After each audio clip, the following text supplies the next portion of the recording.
Ministria e Punëve të Brendshme paralajmëroi për mesazhe phishing që në mënyrë të rreme paraqiten si njoftime nga sistemi Qyteti i Sigurt.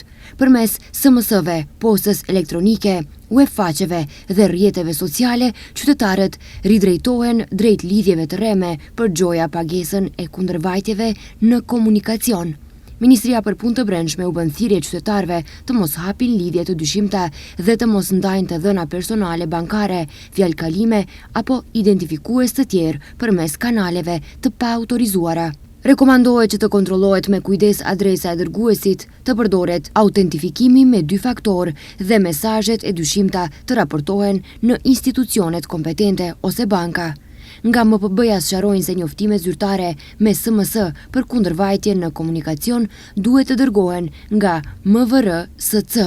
Mesazhi duhet të përmbajë targën e automjetit me të cilin është kryer kundërvajtja, si dhe lidhje link që fillon me adresën zyrtare të Ministrisë së Punëve të Brendshme.